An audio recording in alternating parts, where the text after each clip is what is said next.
하나님 말씀 나누겠습니다. 저와 여러분을 포함해서 이 세상 모든 사람들 각각 이름 없는 사람이 없습니다. 다 이름을 소유하고 있죠.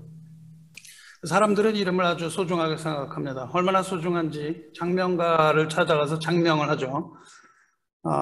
저에게도 아기 이름을 지어달라고 부탁해서 이름을 지어준 적도 있습니다. 이 많은 사람들이 그 이름과 운명을 연결합니다. 그래서 이름은 인간에게 있어서 아주 자기의 정체성을 결정하기도 합니다.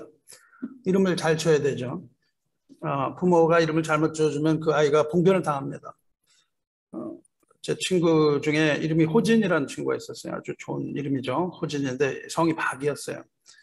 학교를 가니까는 박호진, 거꾸로 읽으니까 진호박이에요. 그래서 그 아이는 평생 호박아, 찐호박 이렇게 불렀습니다. 또 어떤 부모는 아들한테 친구인데 이름 아주 신중하게 살라 그래서 신중이라고 붙여줬는데 성이 임씨입니다. 이렇게 이름을 지으면 안 되겠죠, 부모가. 그래서 부모는 자녀 이름 지을 때 아주 특별하게 신경을 써서 지어줘야 됩니다.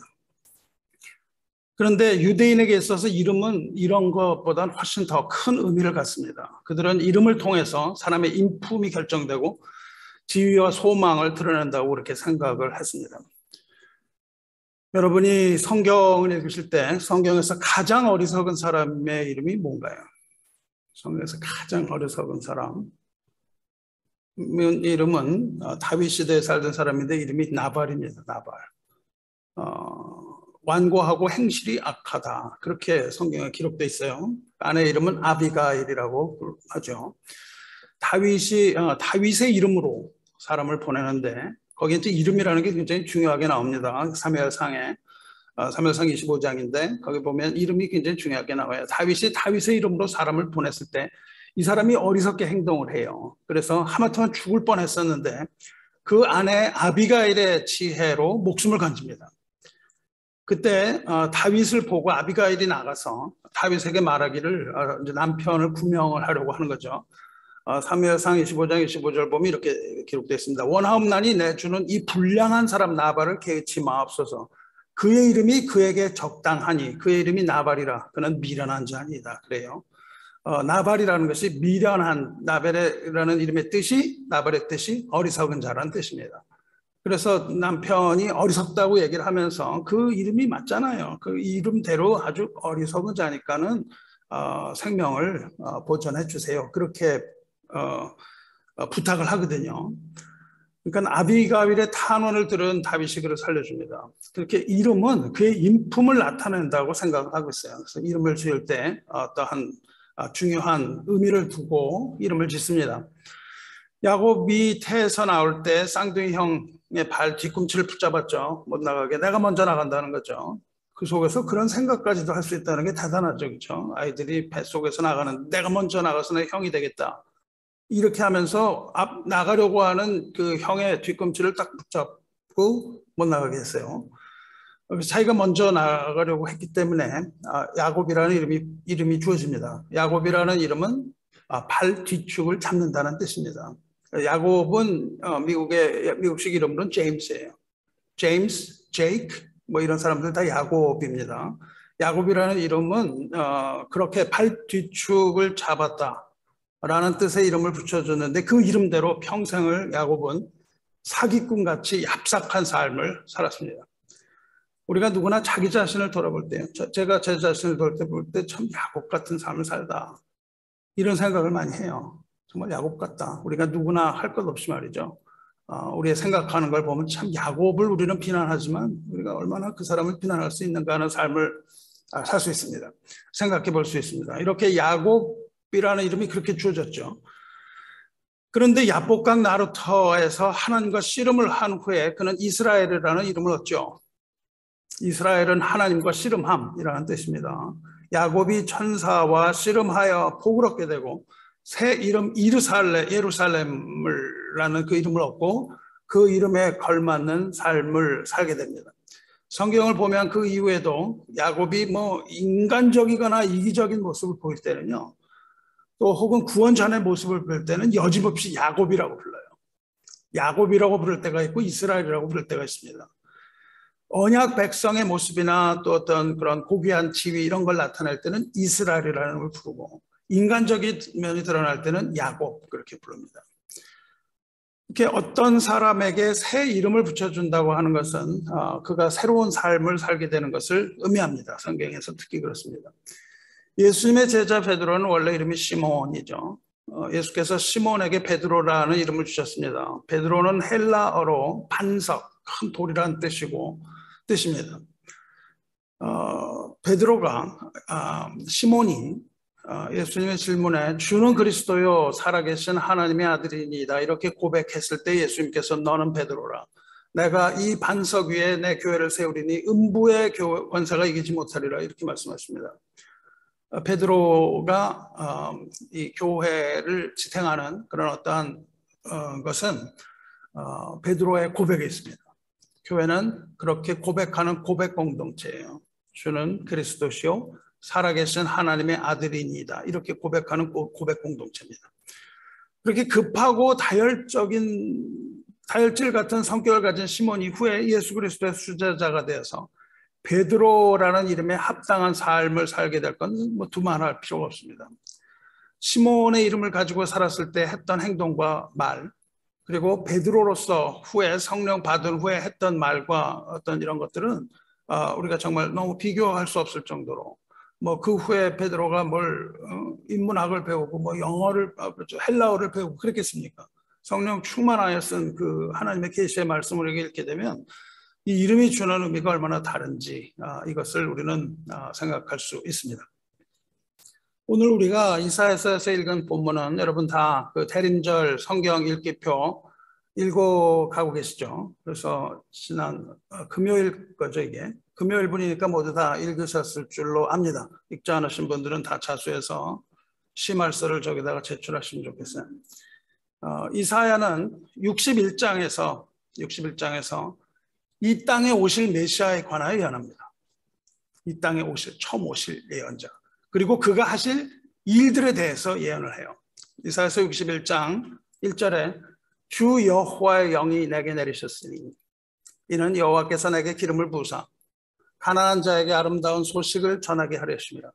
나를 보내사 마음이 상한 자를 고치며 포로된 자에게 자유를, 갇힌 자에게 노임을 선포하며 여호와의 은혜의 해와 우리 하나님의 보복의 날을 선포하여 모든 슬픈 자를 위로하되 무릇 시온에서 슬퍼하는 자에게 화관을 주어 그 죄를 대신하며 기쁨의 기름으로 그 슬픔을 대신하며 찬송의 옷으로 그 근심을 대신하시고 그들이 의의 나무 곧 여호와께서 심으신 그 영광을 나타낼 자라 일컬음을 받게 하려 하심이라. 이 찬송, 이 가사를 가지고 우리가 찬송이 지어진 것도 있으니까 나중에 한번 찾아서 들어보시기 바랍니다. 기름 부으심을 받은 메시아께서 이 땅에 오셔서 가난한 자에게 아름다운 소식, 복음을 전하실 것이다. 그리고 포로된 자들을 자유롭게 하고 갇힌 자들을 풀어주고 모든 슬픔을 다 기쁨으로 바꾸실 것이다. 이렇게 61장에서 예언을 해요. 그리스도의 복음과 함께 이 땅에 오게 될 하나님의 나라는 오로지 메시아의 공로로 이루어질 것이다. 그것을 선포합니다. 오로지 메시아의 공로. 그 백성들이 모든 죄를 짓고 하나님에게 돌아섰지만 하나님께서는 메시아를 보내셔서 그들의 어떠함에 상관없이 하나님의 주권적인 간섭으로 메시아를 보내셔서 이 땅에 평화를 가져오신다. 이것이 61장의 예언입니다.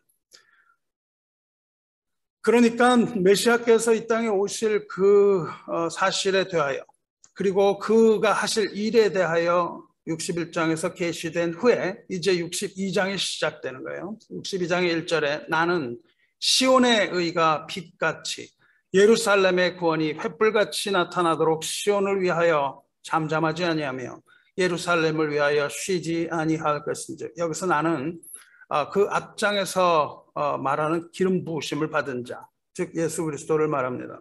메시아를 말해요. 메시아가 이렇게 말씀하십니다. 메시아는 이 땅에 복음을 들고 오셨어요. 그리고 시온의 빛이 세상을 비추기 시작했다고 얘기하고 있습니다. 이 땅에 빛으로 오셨어. 그리고 예루살렘의 구원도 횃불같이 온 세상과 열방을 향하여 퍼져나갈 것이다. 이 말씀을 하세요. 그래서 어둠을 뚫고 빛이 퍼져나가는 것처럼 메시아께서 오셔서 처음에 하시는 그것은 빛으로서 세상을 향하여 그 복음이 열방을 향하여 퍼져나가는 그겁니다. 주님께서 시온을 위하여서 그 복음을 외치시며 예루살렘을 위하여서 일하심으로 복음이 이 땅에서 풀어졌습니다. 그리고 복음이 선포된 거죠.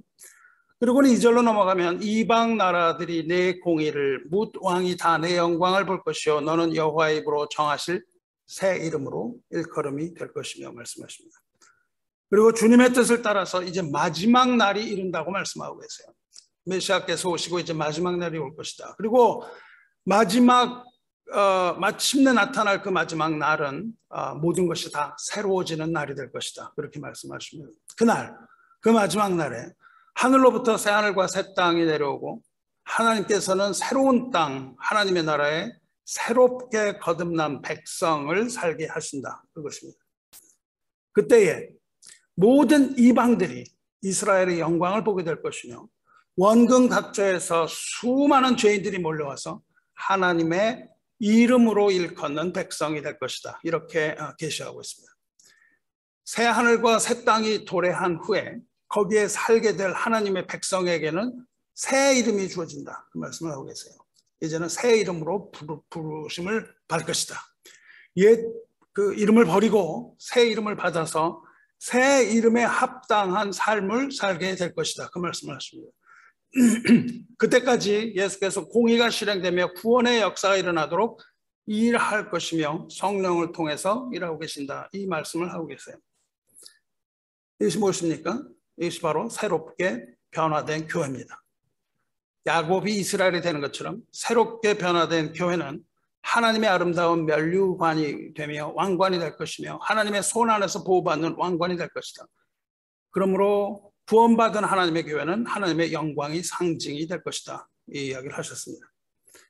그리고 4절을 보면요. 다시는 너를 버림받은 자라 부르지 아니하며 다시는 내 땅을 황무지라 부르지 아니하고 오직 너를 헵시바라 하며 내 땅을 비울라라 하리니 이는 여호와께서 너를 기뻐하실 것이며 내 땅이 결혼한 것처럼 될 것임이라 말씀하세요. 여기서 지금 시온을 뭐라고 부르셨냐면 버림받은 자라고 부르셨습니다. 그리고 그 땅의 이름을 옛 이름을 황무지라고 불렀습니다. 이스라엘은 하나님의 이름을 둔 백성인데 그 죄로 인해서 하나님으로부터 심판받고 바벨론에 의해서 멸망당합니다. 그래서 그 이름이 아자브입니다. 아자브는 뭐냐면 버림받은 자예요. 하나님으로부터 버림받았다는 겁니다. 나라가 망해서 황폐한 황무지가 됐습니다. 버림받은 자는 히브리어로 아자브고 황무지는 쉐마마입니다. 그러니까 아자브, 내 이름이 아자브고 내 이름이 쉐마마다. 그렇게 부르셨어요. 그런데 그 이름을 이제 안 부르겠다. 그렇게 말씀하십니다.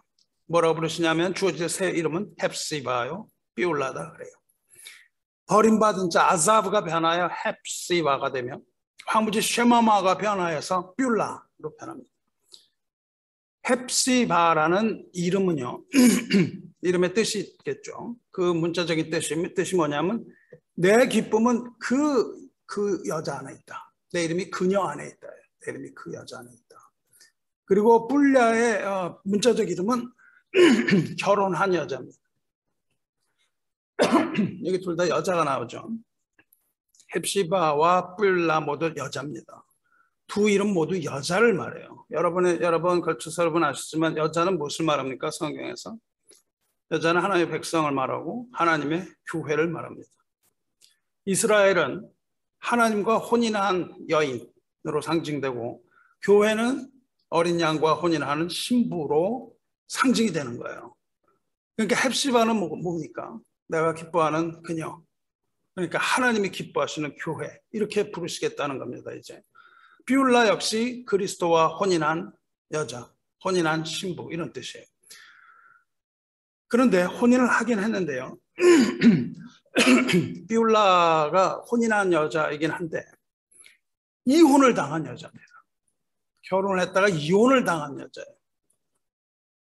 이혼을 당했는데 다시 용서를 받은 여자예요. 참 별 단어가 다 있죠. 그죠? 말하자면 버림받은 여인에게 사용하는 용어예요. 한 번 버림을 받았는데 다시 용서받은 이스라엘을 말합니다. 이제 다시는 하나님으로부터 버림받지 않을 이스라엘, 즉 하나님의 교회가 이제 받을 이름이에요. 하나님의 버림을 받아서 하나님의 심판을 받았지만 이제는 나의 신부가 되어 다시는 내가 너를 버리지 않을 것이다. 그 얘기 하신다고요. 우리가 헵시바와 비울라가 된다는 것은 하나님과 우리가 결혼한 언약 관계로 다시 들어간다는 말입니다.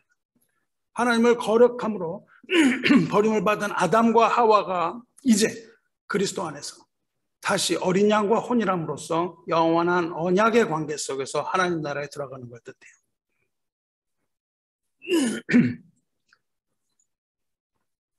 하나님께서는 어린 양의 신부 교회를 구원하시고 하나님 나라의 의롭고 거룩한 백성으로 만드시는 겁니다. 어린 양 신부는 하나님이 기뻐하시는 교회입니다. 스바냐 3장 17절 보시면 너의 하나님 여호와가 너의 가운데 계시니 그는 구원을 베푸실 전능자시라. 그가 너로 말미암아 기쁨을 이기지 못하시며 너를 잠잠히 사랑하시며 너로 말미암아 즐거이 부르며 기뻐하시리라 하리라. 천지를 창조하신 전능자 하나님께서 이 어린 양으로 말미암아 구원 베풀기를 원하신다는 겁니다. 그리고 어린 양의 신부가 되는 교회와 그의 성도들로 말미암아 하나님이 기쁨을 이기지 못하시는 겁니다.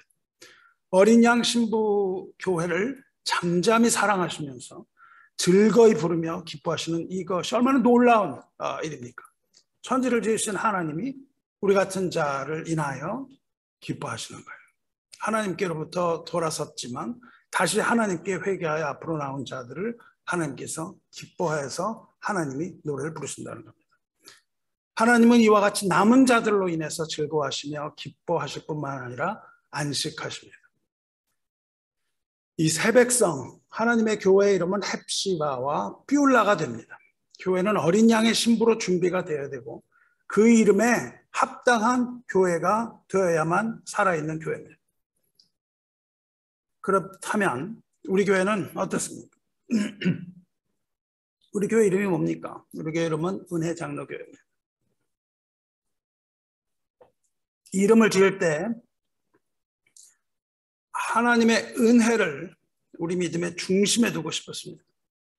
우리는 하나님의 은혜를 부르짖는 교회, 그리고 하나님의 은혜가 흘러가는 통로, 이 교회로 세워가고 싶었던 마음이 내게 있었습니다. 하나님의 은혜라는 말은 하나님의 주권입니다. 하나님의 통치 주권을 말합니다. 인간들의 어떠함이 있지 않고 오직 하나님의 은혜만이 우리가 살 길이며 하나님의 은혜만이 우리 삶의 모본이 되는 그러한 교회가 되기를 원했습니다. 우리가 나서서 무엇을 어떻게 하는 것이 아니라 우리는 오로지 하나님의 은혜 안에 들어있는 것, 우리는 그리스도의 은혜 안에 들어가서 사는 그 삶, 그런 것을 생각을 하고 이름을 지었습니다. 그렇다면 우리는 어떻습니까? 우리에게 하나님의 은혜가 부어지고 하나님의 은혜를 우리가 세상으로 흘려보내는 그런 통로입니까? 은혜의 통로가 되기 위해서 우리는 먼저 하나님의 주권을 철저하게 인정하고 온전한 회개 가운데 무엇을 먹든지 무엇을 마시든지 오직 하나님의 영광을 위해서 하는 교회여야만 합니다.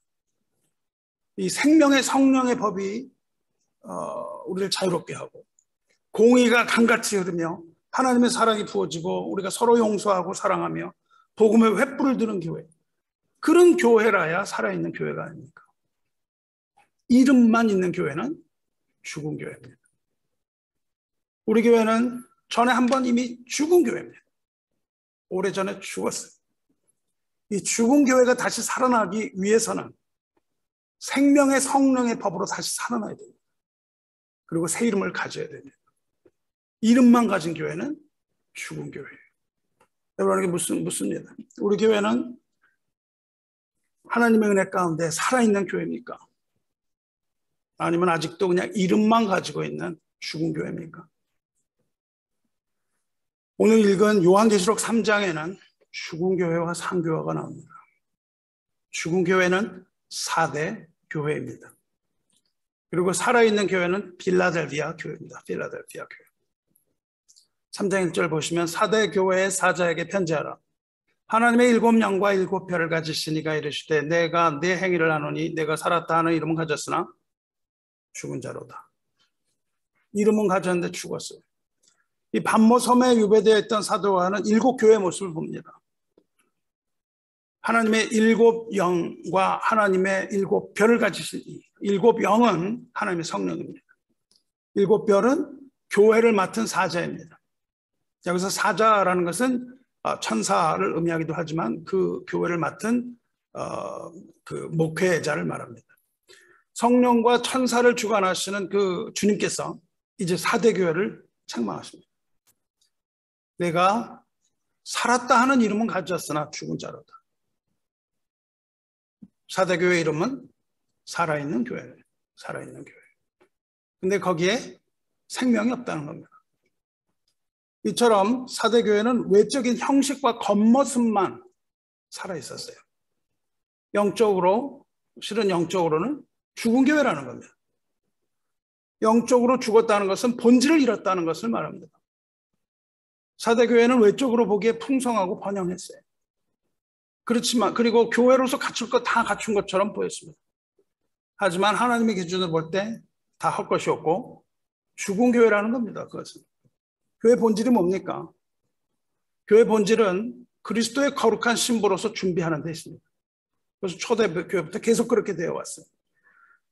주님을 외면하고 세상과 버타는 교회는 죽은 교회입니다. 교회 본질은 복음에 있습니다. 은혜의 복음이 살아서 숨쉬게 하는 것이 교회의 본질입니다. 여러분, 복음이 살아서 숨쉬는 것처럼 느끼신가요?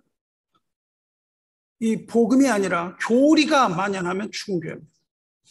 복음이 아니라 교리, 거짓 교리 이런 것들로 만연하면 죽은 교회예요. 세속에 물든 종교 행위를 우리가 계속하고 있다면 우리 교회는 생명이 없는 교회고 죽은 교회입니다. 교회 본질은 어디에 있습니까? 교회 본질은 예수님에게 있어요. 예수님이 머리가 아니라면 그 교회는 생명이 없는 교회입니다. 교회의 알파와 오메가는 모두 예수 그리스도이시며 처음과 마지막도 다 예수 그리스도입니다. 인간의 모습이 드러나는 교회는 죽은 교회입니다. 그리스도의 향기가 풍겨나는 교회라야 산 교회입니다. 그리스도의 한 방울 향수면 충분합니다. 이 방을 가득 채울 수 있는 것은 그리스도의 향수예요. 그 향수병을 깨뜨려서 이 방에 그리스도의 향기가 가득 차게 해야 은혜교회가 살아있는 교회입니다. 은혜교회는 이름만 은혜교회를 가진 죽은 교회입니까? 아니면 살아있는 교회입니까? 본질은 무엇입니까? 천국의 문을 열고 사람들을 초대하는 것이 교회의 본질입니다. 우리는 과연 천국 문을 우리가 열고 사람을 초대하고 있습니까? 아니면 천국 문을 우리가 닫고 우리도 들어가지 않고 아무도 들어가지 못하게 그 앞에 막아서 들어가지 못하도록 막고 있지는 않습니까? 교회의 본질은 어린 양의 제사를 마치고 하나님의 지성소에 들어가셨다가 이제 곧 다시 나오실 주님 앞에 모여서 기다리는 백성이 있습니다. 그 앞에 모여서 기다리는 거예요. 우리는 그리스도의 사랑 앞에 모이는 교회입니까? 아니면 각자 그냥 제 길로 세상 길로 가는 교회입니까? 교회가 우리끼리 모여서 우리들 잔치를 하고 있다면 그것은 대단히 큰 문제입니다. 스스로 아주 친한 것 같고 사랑 같지만 그리스도의 모습이 보이지 않고 우리가 모여서 우리끼리 잔치를 하며 먹고 마시면 그것은 교회가 아닙니다. 하나님의 말씀 앞에 모여야 하는 거예요. 하나님의 말씀 앞에 모여서 담대함으로, 담대하다는 것은 구원을 확신을 말하는 거죠. 담대함으로 주님 오실 날 기다리며, 우리가 담대해야 주님 오실 날을 기다리는 거예요. 주님 오시면 내가 어떻게 될까? 이 생각을 하고 있으면 어떻게 우리가 기다리겠습니까? 담대함으로 주님이 오실 때 나에게 그 부어지는 기쁨과 충만함, 이런 것들을 기대하면서 담대함으로 모이는 겁니다. 그것이 옛 성전에서 하던 일이에요. 그들은 담대함으로 기다리지 못했습니다. 제사를 받지 못하면 죽을 것 같아서 담대하지 못하고 두려움으로 기다렸어요. 우리는 어떻습니까? 완전하신 제사장이 제사를 마치고 나오시는 것을 확신하는 거예요. 어린 양의 제사를 하나님께서 분명히 받으셨다는 것을 확신하기 때문에 우리는 담대함으로 지성소에서 나오시는 예수님을 기다리는 거예요. 그래서 주님 오실 날을 기다리면서 기도와 간구로 우리가 하루하루를 살아간다면 이것이 바로 마지막 시대를 살아가는 살아있는 성도입니다. 근데 세상을 향하여서, 세상을 사랑해서 세상을 향하여 걸어가고 하나님을 등지고 살아가는 그런 육적인 자들로 교회가 가득하다면 그 교회는 무덤과 같은 교회입니다. 죽은 교회예요. 그 교회의 성도는 죽은 성도입니다. 그 교회의 목사는 죽은 목사입니다. 죽은 교회는 죽은 자가 설교하기 때문에 죽습니다. 우리는 생명의 말씀을 전해야 되는 거예요. 매일매일 우리가 거의 죽게 됐다 할지라도 살아날 수 있는 생명의 부활의 말씀이 선포되어야 됩니다. 우리 교회는 주님 앞에 살아있는 교회입니까? 아니면 사대교회 같이 같은 번드들을 하지만 죽은 교회입니까? 교회는 그리스도 안에 거하는 예수 사랑 공동체입니다. 그리스도 안에 거하면서 믿음의 형제들이 서로 사랑하며 하나님 집의 집을 섬기는 것이 교회의 본질입니다. 하나님 사랑과 형제 사랑이 없다면 그것은 교회라는 이름은 가졌지만 주님 앞에 죽은 교회예요. 그래서 주님의 책망을 피하지 못할 것입니다. 사도교회가 왜 죽었습니까? 사도교회가 죽었던 것은 이유는 그들의 행위 때문이에요. 행위. 믿음이 아닙니다. 내가 내 행위를 아노니 내 하나님 앞에 내 행위에 온전한 것을 찾지 못했다. 말씀하세요. 사도교회가 죽었던 이유는 행위가 없었기 때문이에요. 야고보 사도의 말처럼 이와 같이 행함이 없는 믿음은 그 자체가 죽은 것이라. 죽은 믿음입니다. 영혼 없는 몸이 죽은 것 같이 행함이 없는 믿음은 죽은 것입니다. 죽었다는 겁니다. 말로만 하는 신앙, 행위 없는 신앙은 죽은 신앙입니다. 우리가 몰라서 못 지키는 게 아니잖아요. 설교가 필요 없습니다. 이것이 옳다고 얘기하는 설교는 아무 필요가 없어요. 옳다는 걸 몰라요? 다 압니다. 이게 옳습니다. 계속 설교를 하면 뭐예요? 아무 소용이 없습니다. 그 옳은 것을 지키지 않는다면 아무 의미가 없는 거예요. 이것이 옳다, 저것이 옳다, 이것이 옳다, 그러다 하는 것이 교회의 본질이 아니에요. 교회의 본질은 뭡니까? 교회의 본질은 믿음이고, 교회의 본질은 사랑이고, 교회의 본질은 용서, 이런 거예요. 이런 말을 어느 교회나 외쳐요. 서로 사랑하라, 믿음을 가지라, 서로 용서하라. 안 하는 데가 어디 있습니까? 근데 이것을 외치기만 하고 무엇이 옳은지 그른지 따지기만 하고 한 점의 실천이 없다면 그 외침은 다 허망한 거예요. 그리고 그 가르침 역시 다 헛된 겁니다. 그리고 그 말을 듣는 자나 전하는 자나 다 죽은 자입니다. 옳고 그른 건 삼척동자도 다 알아요. 서로 사랑하라 그랬는데 아니 그게 맞는 말입니까?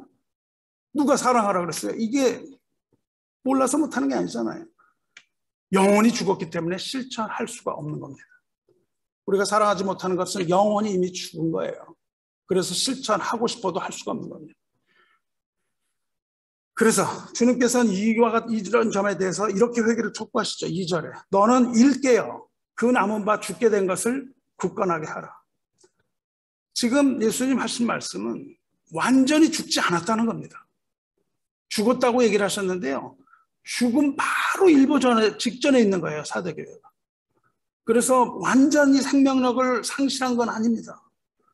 그래서 깨어나라고 살아나라고 말씀하시는 거예요. 사대교회에 있어서 급선무는 어떤 무엇을 하는 것이 아니라 영적 생명을 견고하게 보존하는 일이에요.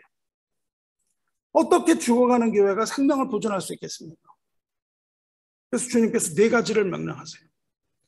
3절 보시면 그러므로 내가 어떻게 받았으며 어떻게 들었는지 생각하고 지켜 회개하라. 만일 일깨지 아니하면 내가 도둑같이 이르리니 어느 때에 내게 이르는지 내가 알지 못하리라. 첫째로 생각하라고 말씀하세요.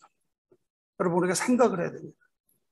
뭘 생각하냐면 내가 어떻게 복음을 받았었는지 생각하라고 하시는 거예요. 왜 내가 복음을 받았는가? 무엇 때문에 내가 복음을 받고 구원을 받았는가?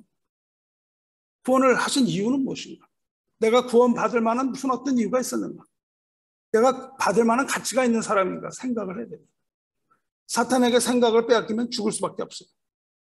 늘 경성해서 우리가 생각을 하나님의 말씀에 두고 생각을 세상에 뺏기지 않도록 단단히 묶어두며 나를 구원하심에 대하여 깊이 묵상해야 됩니다. 과연 내가 그럴 만한 존재인지를 묵상해야 돼요. 그래야 됩니다. 둘째로 교회가 살아있기 위해서는 지켜야 된다고 말씀하세요. 지킨다는 말은 상태 유지하라는 말입니다. 이미 받은 복음을 굳건히 붙들어야 된다는 거예요. 내가 어떻게 복음을 받았는지 잘 생각하고 이까지 복음 던져버리면 우리가 어떻게 됩니까? 그러면 안 되는 것이죠. 받은 복음을 우리가 굳건히 붙들어야 돼요.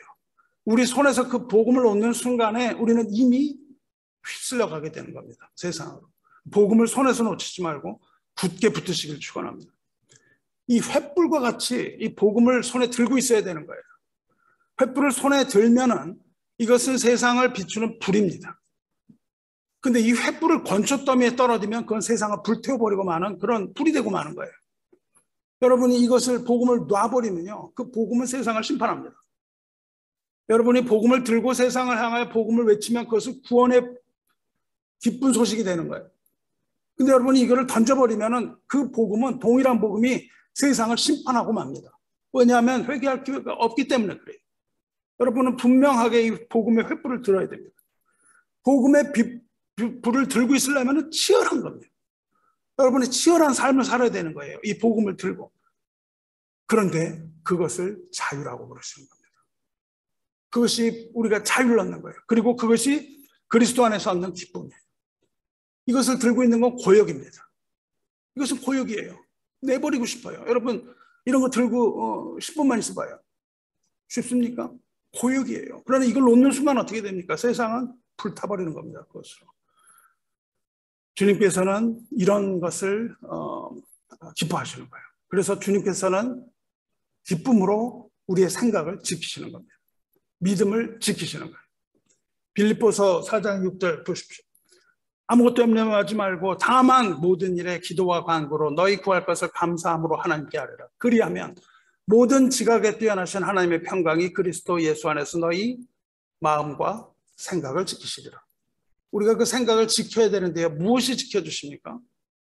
기도와 간구로. 염려가 생각을 지키지 못해요.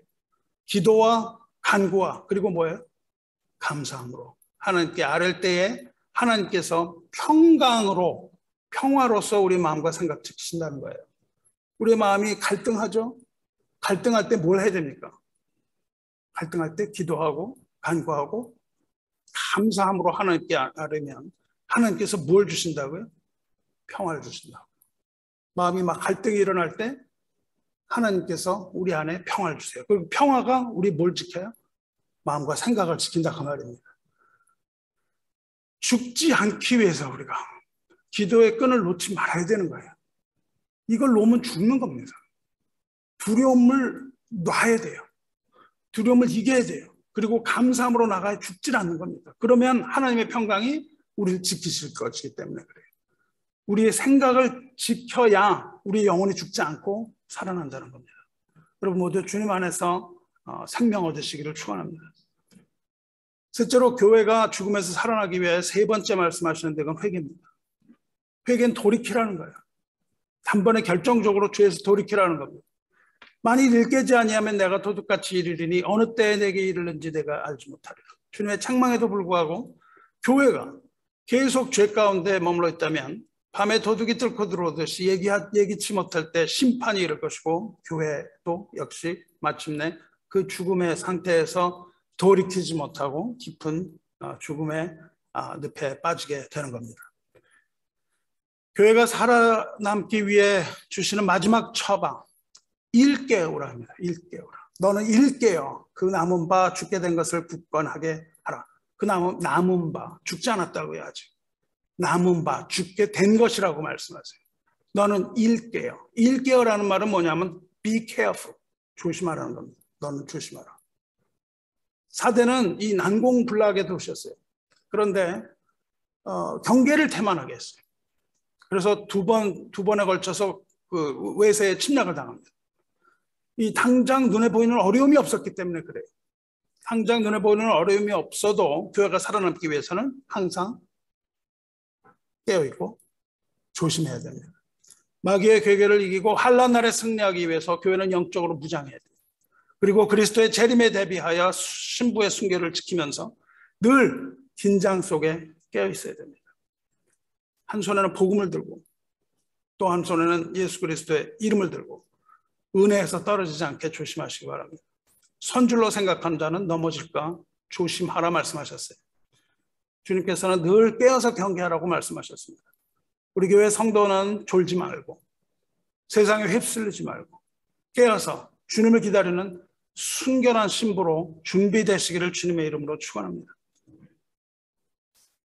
4대 교회는 거의 대부분 다 죽은 사람이었습니다. 거의 대부분 죽은 사람이었고 교회가 거의 죽은 상태였는데 그 가운데 소수의 살아남은 자들이 있었다는 겁니다. 아주 극소수의 사람이 있었어요. 그들을 뭐라고 불렀냐면 그 옷을 더럽히지 않은 자 몇 명, 그렇게 불러요. 그 옷을 더럽히지 않은 자 몇 명. 이 옷을 더럽히지 않았다는 말은 세상 풍조에 물들지 않고 믿음을 지킨 성결한 성도를 말합니다.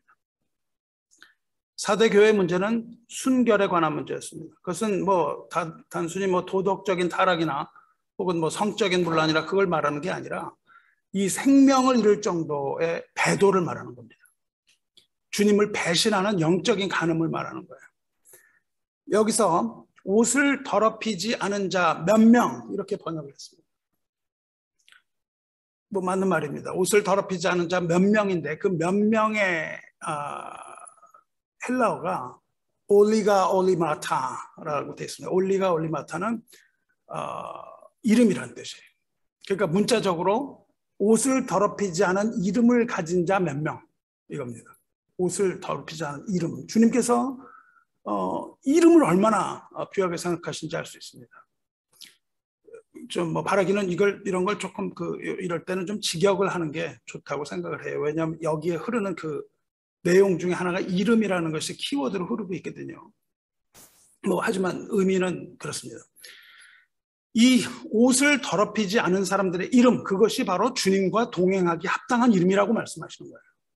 주님과 함께 하기 위해서는 옷을 더럽히지 말아야 된다는 거예요. 옷을 더럽히지 않은 자, 즉 영적으로 더러운 것과 혼합되지 않은 자, 자신을 거룩하게 지키는 자가 몇 명 있는데 그들에게 약속을 3가지 하십니다. 첫째는 옷을 더럽히지 않은 자는 흰 옷을 입게 될 것이다. 그렇게 얘기하세요. 흰 옷은 물론 그리스도의 피로 깨끗하게 된 속죄함입니다. 죄사함을 받은 거예요. 깨끗하게 된 하얀 옷입니다. 뿐만 아니라 그리스도 안에서 얻게 될 그 하나님의 의, 믿음으로 얻게 되는 의, 그리스도 안에서 얻는 승리, 그리스도 안에서 얻는 영광, 이런 것들을 말하는 것은 두말할 나위가 없습니다. 첫째로 흰 옷을 주겠다고 하시고요. 흰 옷 입은 자에게 주시는 2번째 약속은 그 이름, 안 되는 그 몇 명의 이름이 생명책에서 영원히 지워지지 아니할 것이다. 그렇게 말해요. 흰 옷을 입은 자의 이름은 하나님의 보좌 앞에 있는 생명책에 기록이 될 것이며 그 이름이 영원히 지워지지 않을 것이다. 이름이라는 걸 지금 갖고 날아가잖아요. 번역을 할 때 제가 그걸 이야기하는 이유가 있습니다. 그 이름, 몇 명의 이름은 생명책에 있다는 거죠. 그래서 죽음이라 할지라도 우리를 그리스도 안에 있는 하나님의 사랑으로부터 결코 분리할 수 없다. 그 뜻입니다. 그리고 하나님의 나라에서 영원한 생명을 소유하게 될 것이다. 라는 것이죠. 이 깨어있는 교회에 그들에게 주신 3번째 약속이 있습니다. 그 3번째 약속은 그 이름을 내 아버지 앞과 그의 천사들 앞에서 시인하리라. 어디서 이런 말씀하셨습니까? 예수님 마태복음에서 말씀하셨어요. 누구든지 사람 앞에서 나를 시인하면 나도 하늘에 계신 내 아버지 앞에서 그를 시인할 것이요. 누구든지 사람 앞에서 나를 부인하면 나도 하늘에 계신 내 아버지 앞에서 부인하리라. 약속하셨고 또 누구든지 나와 내 말을 부끄러워하면 인자도 자기와 아버지와 거룩한 천사들의 영광으로 올 때 그 사람을 부끄러워하리라. 이건 뭐냐 하면 재판정에서의 대화입니다. 재판정에서 예수님을 시인한 사람은 재판관 앞에서 시인할 것이요. 예수님을 부인한 사람은 재판장 앞에서 부인한다는 거예요. 그러니까 심판의 결과를 얘기합니다. 그런데 여기서 흰옷 입은 자는 예수님께서 변론하여 주겠다고 하시는 거예요. 심판대에 섰을 때 예수께서 변론하실 겁니다. 근데 예수님의 말을 부끄러워하면 예수님께도 그것을 부끄러워하리라 말씀하셨어요. 주님을 사랑하고 옷을 더럽히지 않는 이들에게 이 약속 주십니다. 하나님의 심판대 앞에서 변론해 주시고 심판대에서 우리를 구원해 주실 유일한 근거가 이겁니다. 흰 옷이에요.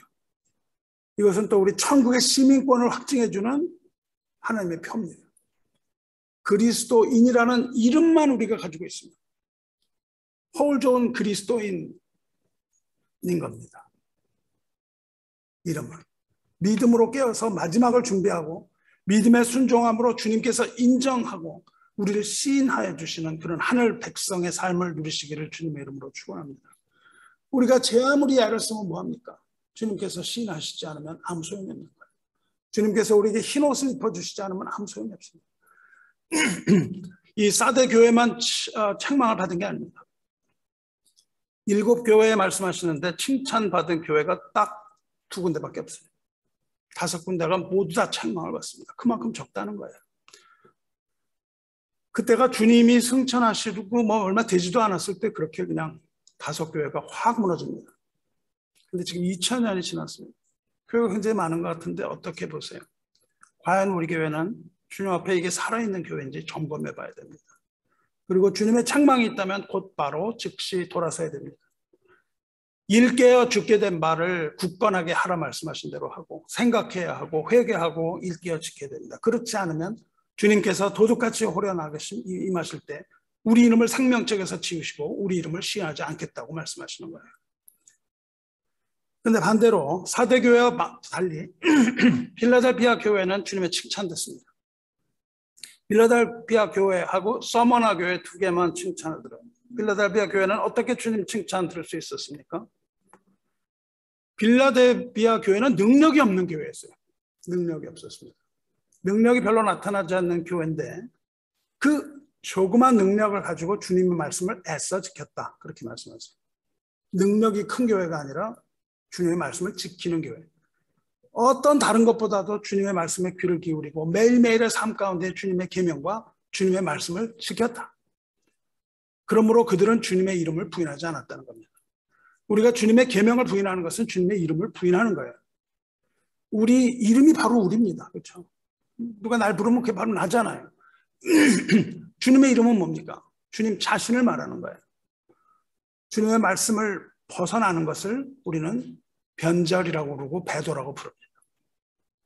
말씀을 지키지 않는 게 변절이고 배도인데 주님의 이름 외에 다른 이름을 부른다고 하면 그것은 영적인 간음입니다. 말씀을 벗어나서 다른 짓을 할 수도 있지만 더 중요한 것은 주님의 이름 외에 다른 이름을 부르는 거예요. 그건 영적인 간음입니다. 필라델피아 교회는 뭐 그렇게 능력은 없었지만 칭찬받아요. 그리스도의 순결한 신부인 교회는 예수 그리스도 외에 다른 어떤 이름도 가져서는 안 되는 겁니다. 다른 이로서는 구원을 받을 수 없나니 천하 사람 중에 구원을 받을 만한 다른 이름을 주신 일이 없습니다. 교회 안에는 예수 이외에 다른 어떤 사상이나 어떤 이름도 가지고 오지 말아야 합니다. 오직 그리스도의 이름만을 가지고 오시기 바라요. 예수 외에 다른 이름 부르는 것은 바로 교회가 타락한 증거입니다. 우리가 만몬의 이름을 가지고 들어와서는 안 됩니다. 우리가 다른 어떠한 것더라도 그 무엇이라 할지라도 예수 이외의 이름을 가지고 들어오면 안 됩니다. 빌라델피아 교회에는 이렇게 말씀하세요. 너희 앞에 열린 문을 두었다. 그렇게 말씀하세요. 열린 문을 두었을 때 능히 닫을 사람이 없습니다. 어린 양 예수는 다윗의 열쇠를 가진 분입니다. 다윗은 다윗 왕국, 메시아 왕국을 말하죠. 다윗 열쇠는 하나님 나라의 문을 열 수도 있고 닫을 수도 있는 그런 열쇠입니다. 그 열쇠를 하나님께서는, 주님께서는 교회에 주셨어요. 교회에 열쇠를 주셨습니다. 교회는 주님의 권능으로 천국문을 열 수도 있습니다. 그리고 교회는 주님의 권능으로 천국문을 닫을 수도 있습니다. 하나님 나라에 들어갈 자와 들어가지 못할 자는 그것을 구별하는 것은 천국 열쇠를 가지신 주님밖에 없습니다. 하지만 주님께서 천국문을 닫으시면 열 자가 없고 천국문을 여시면 닫을 자가 없다 그랬어요. 반면에 지옥의 문을 열고 닫으시는 것도 당연히 주님입니다. 지옥의 문을 여시면 닫을 자가 없고 그것을 닫으면 여덟 자가 없습니다. 오직 주님만이 천국의 문과 지옥의 문을 열고 닫을 수 있고 여닫는 하늘과 땅의 그 모든 권세를 주님의 몸인 교회에 부여하셨어요. 우리가 복음을 들고 외치면 천국 문을 여는 것이고 우리가 복음을 땅에 던지면 그것은 바로 지옥 문을 여는 겁니다. 여러분이 천국 문을 열기도 하고 지옥 문을 열기도 한다는 거예요. 교회가 천국 문을 열고 닫기 위해서는 먼저 주님 앞에 살아있어야 돼요. 오직 살아있는 교회만이 천국 문을 열고 닫을 수 있어요. 죽었는데 어떻게 그걸 하겠습니까? 필라델피아 교회와 같이 주님의 인내의 말씀을 지켜야 삽니다. 비록 작은 능력이라 할지라도 좌절하거나 절망하지 말고 은혜를 구하고 힘써 충성하고 복음을 선포해야 돼요. 복음의 선포가 되지 않는 교회는 죽은 교회입니다. 두말할 여지가 없어요. 우리는 끊임없이 복음을 선포하며 주님께서 택하신 열방의 그 모든 백성이 그 복음의 소리를 다 듣게 해야 됩니다. 주님을 배반하지 않고 오직 복음 안에 살고 주의 이름을 부르면서 그 이름을 배반하지 않아야 사는 거예요. 심지가 견고하여 주님의 음성을 들어야 됩니다. 그리고 그 안에서 강건해져서 주님만을 의지하는 그런 주님의 참된 교회가 되어야만 합니다. 그렇지 않으면 죽는다니까요. 우리는 천국 문을 열고 많은 사람 초대해야 됩니다.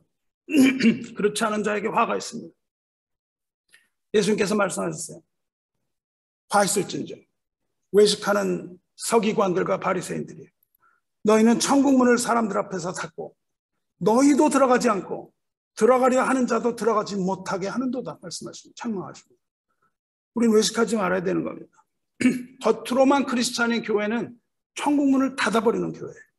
우리를 보고 어떻게 천국 문을 보겠습니까?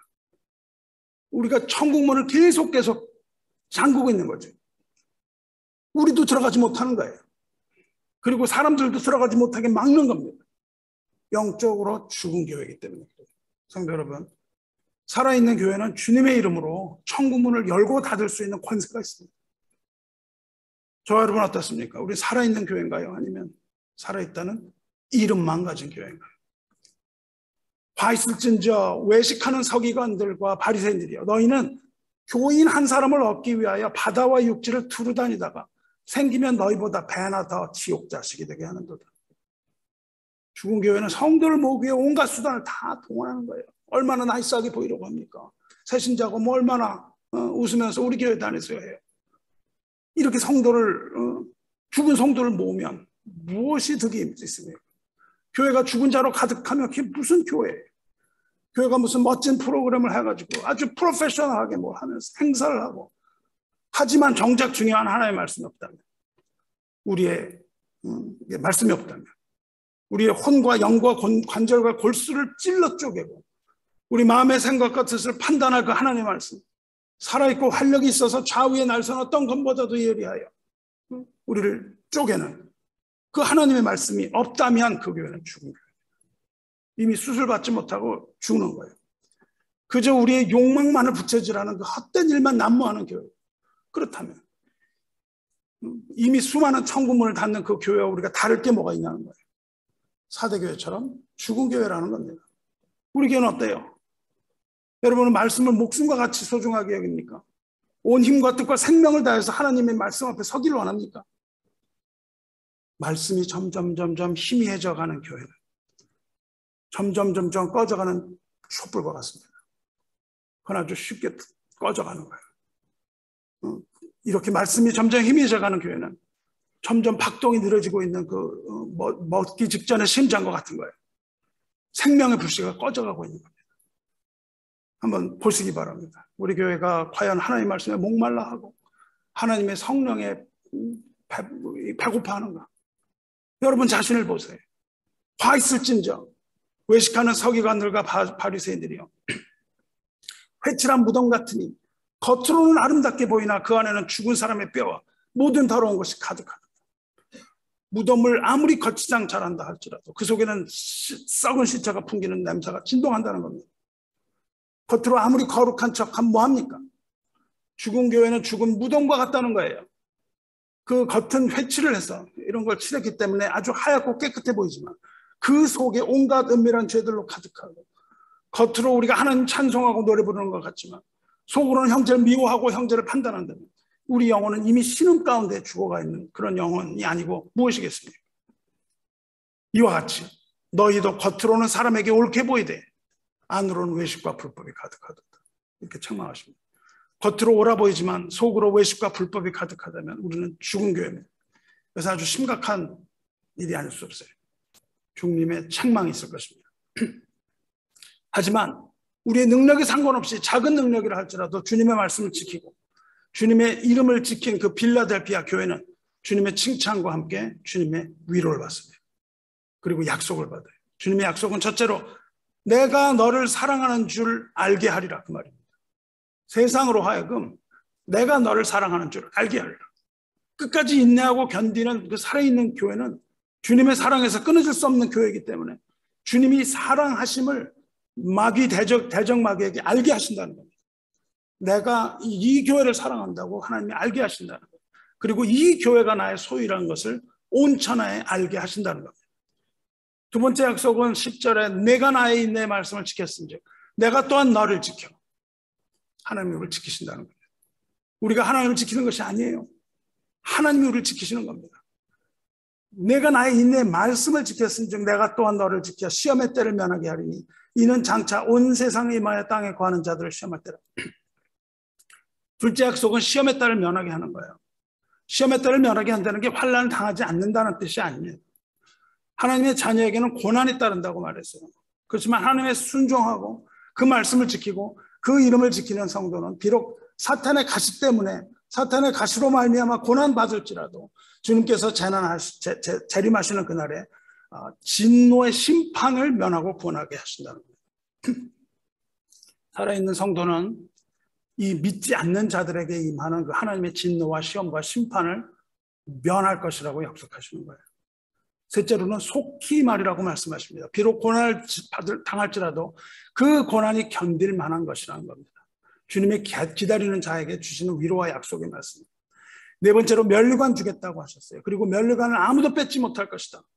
그리고 마지막으로 주실 약속이 성전의 기둥이 되게 한다고 말씀하셨어요. 성전의 기둥이라는 것은 성전의 부속품이 아닙니다. 건물의 부속품이 아닙니다. 이런 것들은 다 부속품입니다. 의자는. 하지만 여기에 벽은 성전, 이 건물 자체예요. 성전을 바치고 있는 그 성전 자체가 기둥입니다. 그러니까 무슨 말씀이에요? 너희가 성전의 일부가 된다는 겁니다. 너희가 성전이 된다는 거예요.